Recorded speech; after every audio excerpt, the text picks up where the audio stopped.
Listen, they say your health is your wealth.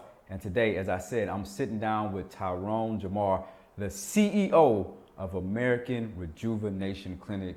Mr. Jamar, thank you so much for being with me today, man. I appreciate it. Thank you for having me. I appreciate you coming by, giving us a chance to be on your platform.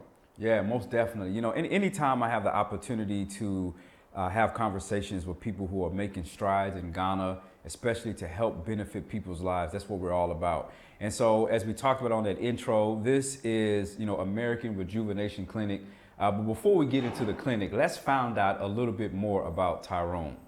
So, Tyrone, tell us a little bit about your background, like where you're from, and how'd you actually find yourself in Ghana? Well, I grew up, was born and raised in Columbus, Ohio.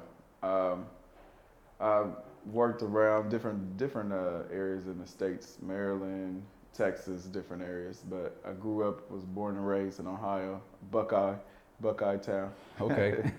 But I guess the first time coming to Ghana was my brother dragged me to Ghana about 5 years ago.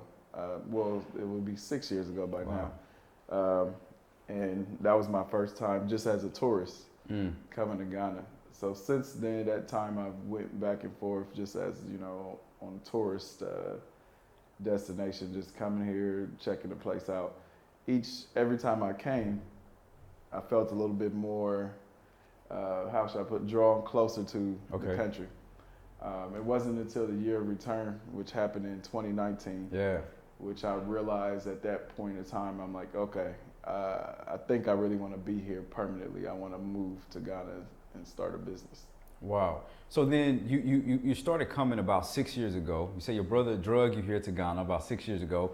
You had some different experiences between that first visit and the year of return. So then what was it about that year of return, or what was it that happened in that time span that made you say, you know what, I think I can actually transition from a tourist to a resident? hmm I think during the year of return, it was a lot of electric in the air. It was a lot of hype, going on about. It was. It was. They put something in the air that made everybody feel like, yes, Yeah, let's go back to Africa. exactly. So it was a different feeling, and then also, it was like during that period of time, I bumped into a lot of different people, and people that were actually powerful in helping me to establish connections to allow me to start my businesses. So during that time period, I made a lot of connections, enough connections where it was like, okay, I think I could come here and actually start building my foundation. Wow. So then, when you got to the place to where you said, okay, I'm actually going to relocate, what was some of the reaction from maybe like friends, family members, business colleagues when you said, "No, I'm moving to Africa"? I had a mixed response. I had some of them that were excited, and then I had others that were like, why would you leave your job? You're doing well here. What are you looking for, like, in Africa? Others would say they were wondering starting a business in Africa. They were, a lot of them don't know that there is money here in Ghana. Yeah. So they're looking at you as, oh, are you're trying to start a charity organization, or you're going to help? And I'm like, no, there's money. People have money here, and you can set up a business here just like anywhere else. Wow. It's interesting you say that, because oftentimes when we think about coming to the continent, unfortunately, it's in some of the same kind of contexts, either missions or philanthropy. Oftentimes when it comes to business, we don't think about there's business opportunities there. You saw the opportunity for business, so let's jump right into American Rejuvenation Clinic. You want to start, let's say, a clinic, a medical clinic in Ghana. That's not a charity, but it's a business. Why this particular type of business as opposed to anything else? Well, for me, I had a different, I guess I have a different viewpoint on healthcare, because I that was predominantly my major career in the States. So I started off as a nurse, went into marketing, eventually became CEO of a small, small at the time that I started the company, and then it blew up. But that put that mindset into, put something in my head that said, okay, like, healthcare, I know the ins and outs of it by now. Yeah. So I was comfortable in that sphere. But that's what caused me to look for holes in the market when I came here of what other people weren't doing or needs that may have not be being met in Ghana. So with American Rejuvenation Clinic, we are a preventative medicine clinic. We also focus on anti-aging and hormonal replacement therapy. So that was the whole draw, is to hit the anti-aging and the hormonal replacement therapy hole, because a lot of people look at anti-aging as like a myth, or they look at it as a way of like a lot of these over-the-counter placebos and these supplements people take, even some of the this herbs. pill. Right. But to hit it from a science, a medical perspective of targeting the hormones which decline after we reach a certain age, with andropause in men and menopause in women. You can treat those symptoms of aging. The symptoms of menopause or andropause. And that wasn't really being done here. So I decided that we did a little tester, and we decided that it's a good business to start here. Wow. So let me ask you about the name, American Rejuvenation Clinic. Someone asked you, why would you name it American Rejuvenation Clinic in Ghana? I think, to be honest, it was more of a marketing strategy, because a lot of people, which is sad, but they trust Western medicine more than they trust the local medicine. And then the product that we are bringing, or I should say the medical procedures that we are bringing, are a Western or European procedures. They're not known here really. Yeah. So that was why we used the name American Rejuvenation Clinic. No, I get it. I mean, I've been living in Ghana for a long time. So for me, I understand. I'm asking some of the questions that people may be asking themselves as they watch this video. I totally understand. If you say, Sankofa Rejuvenation Clinic, then the idea is just like, but when you say American American Rejuvenation, it doesn't matter what's happening. American is like, Charlie, this place will be nice. So let's talk a little bit more about beyond the anti-aging and the hormonal replacement. What are some of the other services that you provide for that person that's watching this, that's right here in Ghana, and they're like, I want to go there. How can they service me?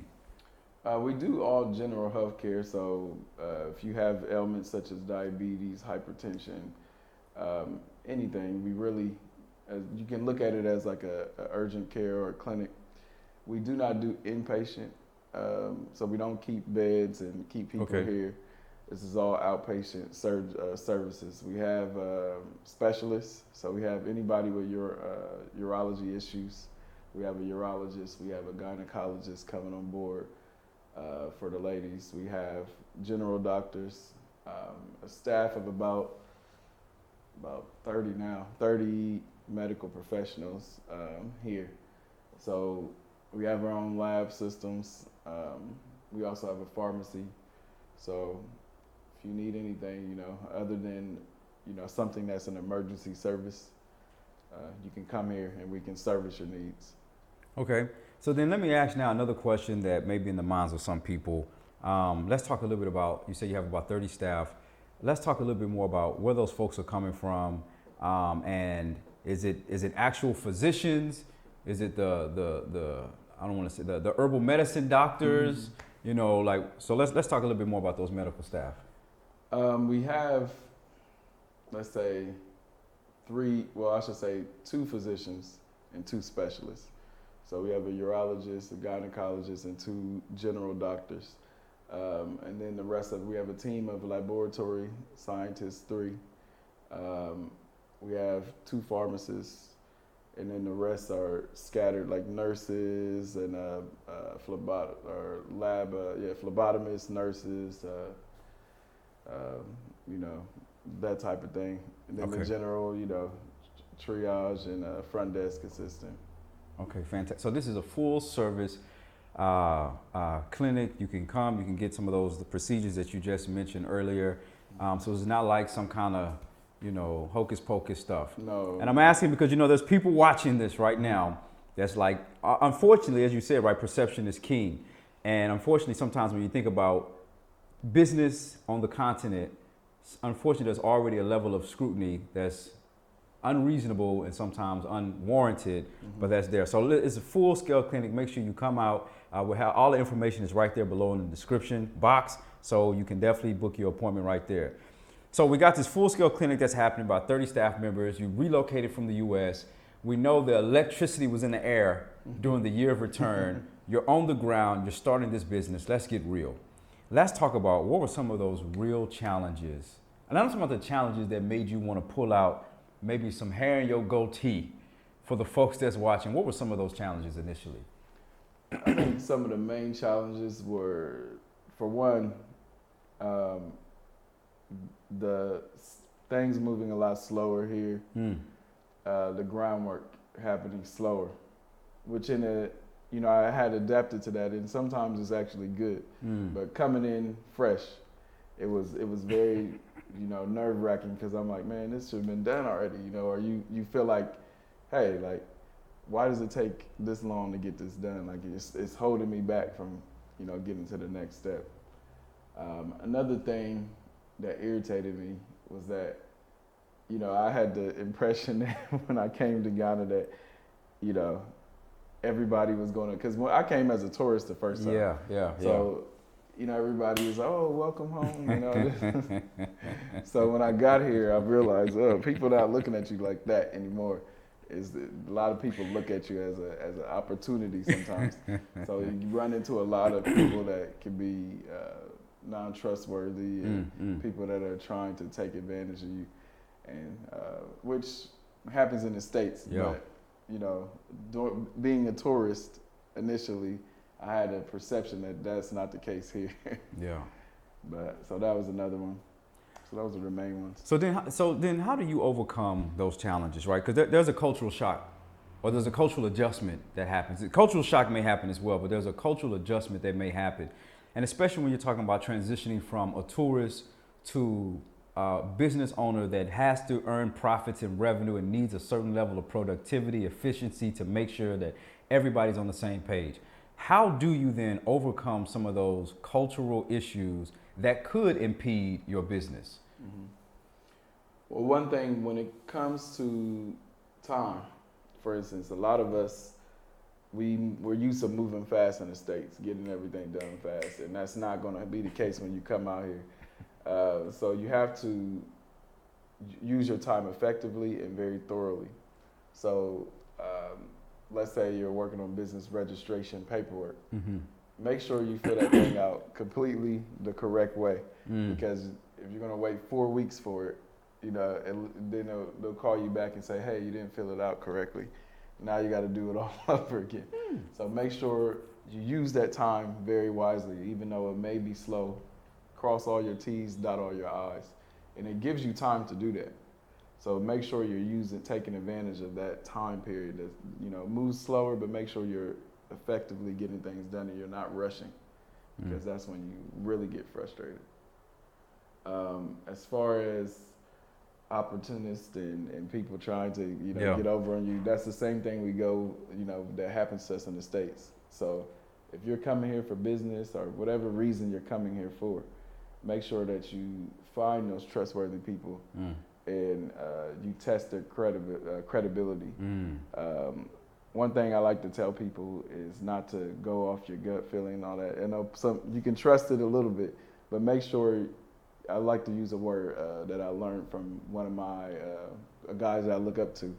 He used the word of verify and not trust. I'm telling you. So instead of trusting, verify. So make sure that you verify everything before you put trust in somebody. Wow. So if they say they can do this, and that, test it first.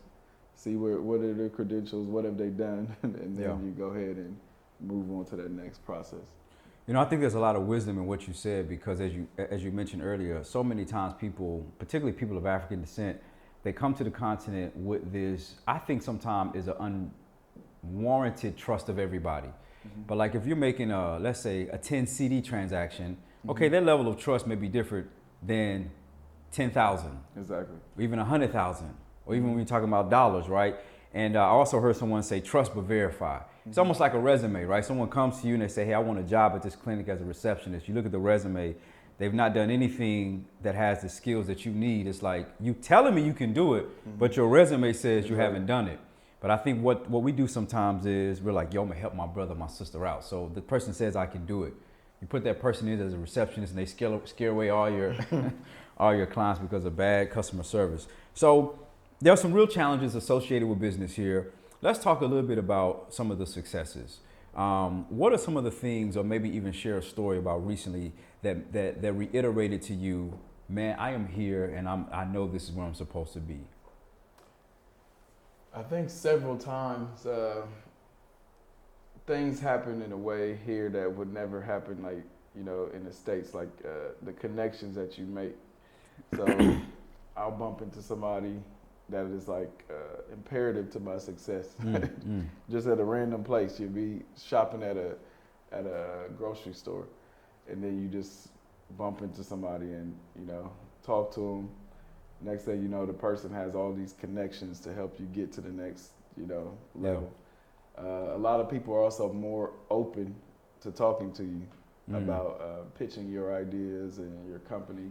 In the States, you start a small company, try to go talk to Jeff Bezos or try to talk to anybody for that matter. I don't care if it's a low, like, I don't want to put anybody's name out there. I get you, yeah. It doesn't matter the level of the person. Like, it's very hard to make the connections in the States. Yeah. But here, it's pretty easy. If you have something that's good, people are willing to listen.